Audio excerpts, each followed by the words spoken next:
What's up, everyone? Today we have a little Craftsman blower. The owner says it doesn't run very good, so he just wants a general tune-up and review, see if it's even worth it. More likely than not, he said he's had this for about 15 years, and everything is just kind of, been the same and probably just needs a little bit of a tuning or adjustment. So I think we're going to look at it, see if it needs a tuning or does it need to rebuild. Can you get away with just a tuning? Does it even need a tuning? Does it even need a rebuild? We don't know. So I say we get to work and see what exactly this needs. Ideally, if it is just a tuning, that's easy enough. If it's a full rebuild of the carb, or at least a partial, maybe replacing the diaphragms or diaphragm itself, that's fine. I think the first thing to do is to make sure it even runs. This doesn't really have a throttle, at least not the typical one, just a little knob on the side.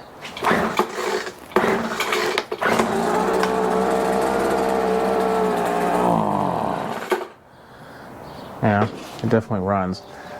So I was looking at it a little bit before, and the idea that we potentially might just need adjustment, because over time these do go out of adjustment. And when he owned this, I actually knew him, and he lived in Washington State. And let's just say we are not in Washington State right now. So I'm going to turn the low, which is probably can't see, the one that's closest to the machine, about a quarter of a turn. And I'll do that for the other one as well. See if that changes anything. Put it back on choke.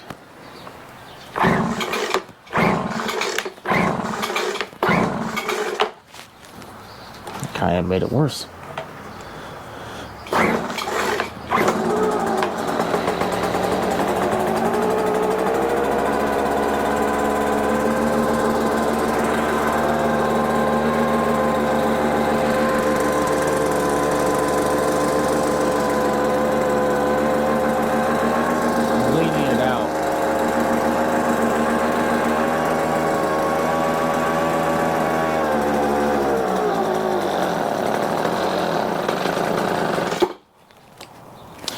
You know what would help? The choke wasn't on. Let's try that with the choke off.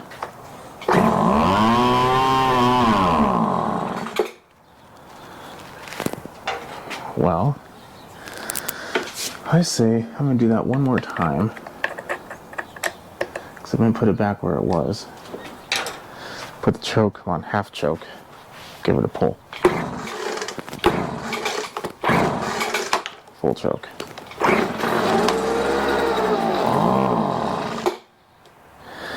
Now, I don't think this is a tune-up problem. We need to work on it. Let's see here. Oh, that even felt loose.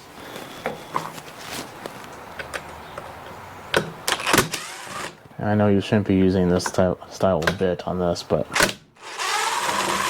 it worked, as we can tell. Very oily. Very oily. Okay. So the fuel lines actually don't feel all that horrible. They're still pretty pliable. Let me explain the reason why I hate dealing with these fuel lines. And that is, they're a major pain. Unlike some, you can simply just shove new ones in, and potentially, if you're lucky enough, you could with this machine. But no, you end up having to take, most of the time, a whole lot of the plastics off, which inevitably messes up the recoil. So if we don't have to replace the lines, we're not going to.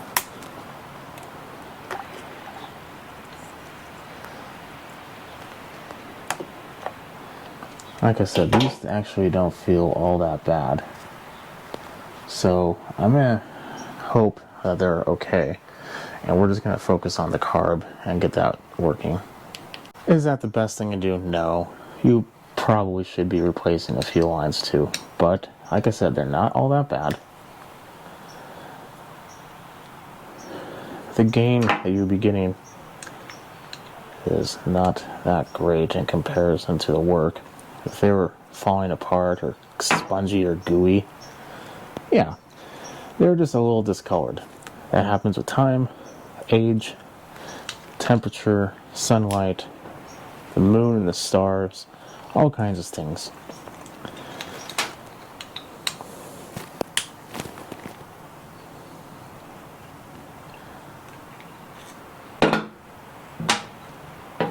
More likely than not, this is really not all of our problem right here at all, but let's take a look.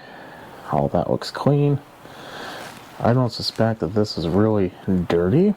I just think it has a bad diaphragm. We'll probably replace that too. I think that was red to begin with. The bottom of it looks red. If your machine has a red bulb, the clear ones, in my experience, don't usually work. Now, I'm seeing some weird colored fuel. We very well might have just skipped a step and didn't even have to do any of this. The fuel could just be bad. But, considering how old this is, let's see what this diaphragm feels like. It's a little crunchy. It would definitely benefit a good replacement. Okay, so this is a C1Q. Let's put this in. We have almost 2 turns for the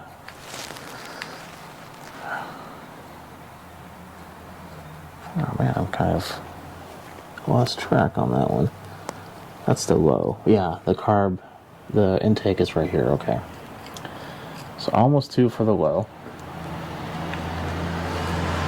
And what I'm doing when I'm counting is if you see on my screwdriver here, or my driver, I'm counting how many times I see that in roughly the same spot. It's not like rocket science here. It's also about 2. Like, you don't have to be exactly with it. You don't have to start counting degrees or anything. No. Quarters, eighths if you want to go that deep into the detail, but nah. Something to also look at. Sometimes the high and the low are different. In this case they are. The high is shorter. I'm going to go ahead and put this in cleaner. You don't need to do that. You could just blow through there, clean it up real good. Maybe take some brake parks or carb cleaner, spray it in there. Just be careful to not get it in right about there. That could be a problem sometimes. But, I'm going to also take this off. I don't like putting that in the carb cleaner. The needle. You can. A lot of people on YouTube do. I've noticed, but it's kind of one of those things I just don't really want to go down that road. Okay, I'm gonna put that in there and then I'll be back. Now let's sit down and have a conversation, shall we?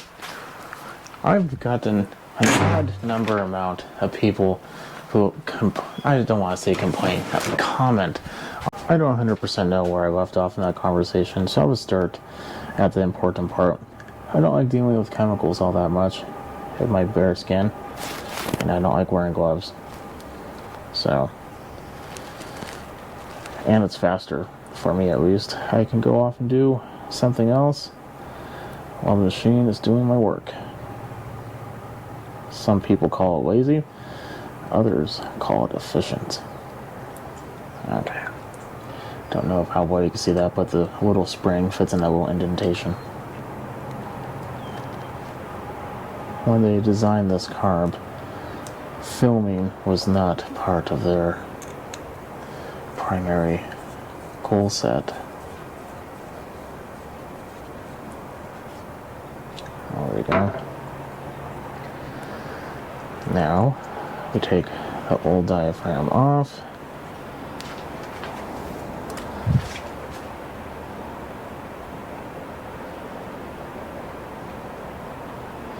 pay attention to how it was situated. What I mean by that is a stacking order of the diaphragm and gasket. Usually the gasket goes on the flat machined surface and the diaphragm on top.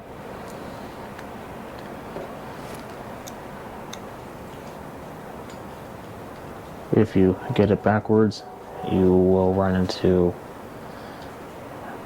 either flooding if it's the wrong way, such as you put the diaphragm on the machine surface and a gasket on top of it, assuming it wasn't supposed to be that way, it will flood. Now if it was supposed to be that way and you put it the other way, it's going to starve.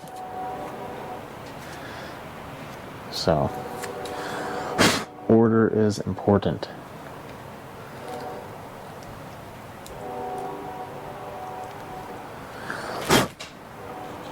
Okay, that's nice and clean now.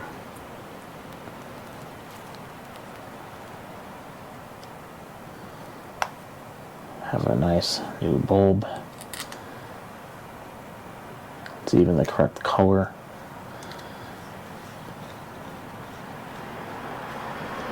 This one wasn't bad. Like, it still works, but on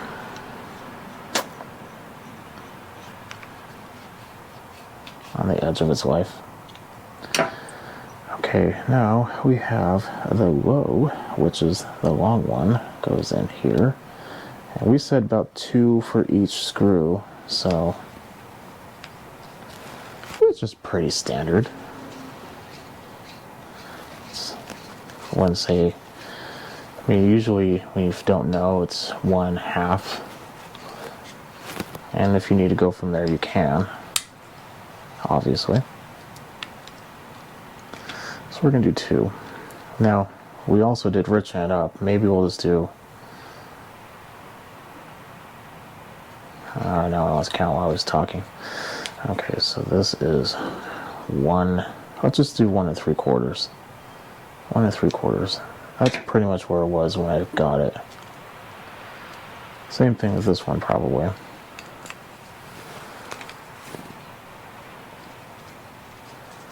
Actually, no, we're going to do 2 because it's better to be a little rich than a little lean. Rich will still run, just run like crap. Lean won't really run at all. Okay, 1/4. I'm going to put that back on, and then we'll give it a pull. But before, I want to test that fuel. This is the fuel. It's not very good. Usually, that probably started off as blue, and age made it green. So I'm going to dump the fuel out, and then put some good new fuel in there, and hopefully we've cured its problems. And to do that, I just get a container, pour it in the container, and that's it. Pretty self-explanatory. I don't really think you need to watch me spill everywhere. The plot thickens. Took the fuel out, and I noticed the fuel filter was dangling in the bottom of the tank. We need to replace the fuel lines. So even though the fuel lines on the outside are not all that horrible, the fuel lines in the fuel definitely suffered a little worse than the outside. So I unfortunately have to get going to run an errand in about 20 minutes, so that's not going to be enough time for filming and repairing. So I'm going to do this tomorrow, but for you it probably won't even matter. And like that, it's tomorrow. So I'm not going to show 100% all this, but basically we have to split the whole case. There's a couple screws obviously throughout. Take all that off, and the plastic pieces just come right off. The thing you have to worry about is this bottom little part. There's a spring that holds that in place. We don't really have to worry about it when we're taking it apart, except we just don't want to lose anything. When we put it back together, that's the real pain part. But I'm not going to show taking it apart because that part's easy. But I will at least try to show the putting it back together. I might be a little silent because YouTube doesn't like swearing. I left one screw in the bottom intentionally because I don't want that whole thing to come off. I'm going to try something that has worked semi-okay in the past. Have the top split. This is the reason why we can't get through the other end. At least I can't. I don't have the tooling. Maybe if you use a wire you can, but then I usually end up ripping the lines anyway, so yeah. But I'm going to pull them out. I'm going to see if I can't put some in, and all they do is go through a little hole back here, and that's it. So wish me luck. Here's my problem. So like I said, I don't want to take it completely out, but these lines have to be compressed in there. You can't just shove it in there. Now you could take some WD-40, try your mighty, push it as far as you can. More likely than not, it's not going to. So here's the problem. The way that you have to reach in there, I mean, this is the entrance, this is the top. Like, in addition to that, it's in the corner of the top. And unless you have a curved pair of pliers or something, it's going to be a little difficult. So here's my solution to that. This is a extra long piece of line that I then sheared half of off at the end, a good few inches. I could shove this in there, no issue, and then that is going to allow me to grab a hold of this and pull the rest of it through. So a little wasteful, but at the end of the day, it's going to save me a whole lot of time, so that's okay. Who knows if you can see anything? I could barely see anything, but normal pair of needle nose pliers, shoved it in, and now I have it.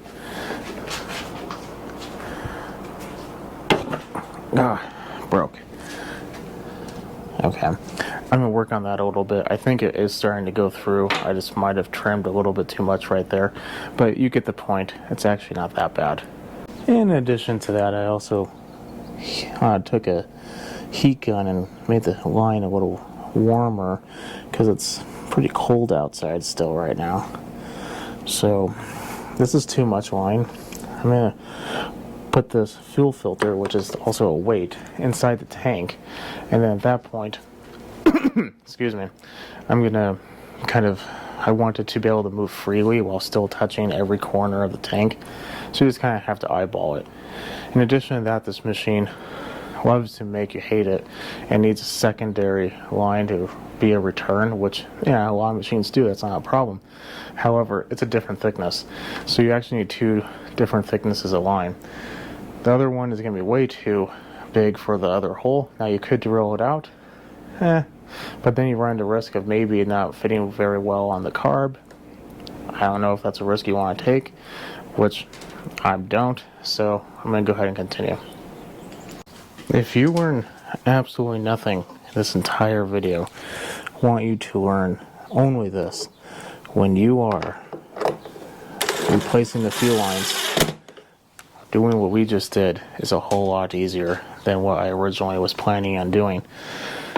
Actually, it didn't take nearly as long. So the only pitfall you really have to look after is there is this little guide rod in there. I didn't really show you because I can't really even see it. You really don't even see it unless it's like falling out, but it's on by the pull cord.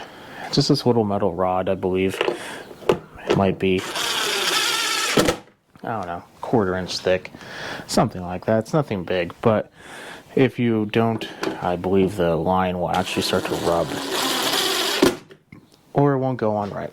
Not really sure, to be honest, but whoever designed this apparently thought it was important enough to have it, so we will indeed put it back. While we're here, we're going to look at the piston. The piston, while it doesn't look new, it doesn't look horrible. There's not a whole lot of carbon buildup. So I'm going to put the side cover on, and then we'll put the carb on. So everything's put back together. I didn't show the carb being installed because it's literally just 2 screws. The return line's the one closest to the primer, and that's about it. The other one just goes in the other line. Boom, done. Let us maybe get a little bit of a better lighting. And we're on full throttle, full choke. Let's give it a pull. Half choke.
works pretty good now.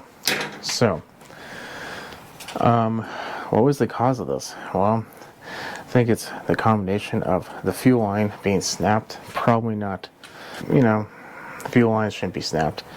In addition to that, the dirty carb, the real, well, not dirty, but the diaphragm was hard. When you have something like that, it's really not going to allow proper fuel flow. So we need to do that anyway. Fuel filter was off. That's, if there's any debris, again, plug up the carb. That could be a potential issue. But at the end of the day, fuel and age, that was it. Obviously, that was ethanol fuel. He used it last year, apparently, or sometime earlier this year, to be honest. I don't remember now. But the fuel itself was pretty nasty. Ethanol fuel, only good for a few months. Ethanol fuel in this machine is going to kill the machine a lot faster than non-ethanol, which is in this machine right now. Has non-ethanol premium with Echo Red Armor oil, 50-to-1. As you can tell, works fine. I'm going to let it run outside a little bit more, maybe use it, let it warm up, do my final tweaking, but just know when I'm doing this particular carb needs a splined driver, like I explained earlier. Just going to be, if it needs to be richened up, I'm going to be richening it up by loosening the whatever needle I need. If it's on a high, it's going to be the one furthest away from the intake. If it's an idle issue, then it's going to be the one closest to intake. But I will leave you at that. Follow me on Instagram, SmallEngine101. If you like what you see, keep watching. Don't forget to subscribe. I'll catch you on the next video. And don't forget to leave a comment below if you have any questions or anything at all. Have a good night.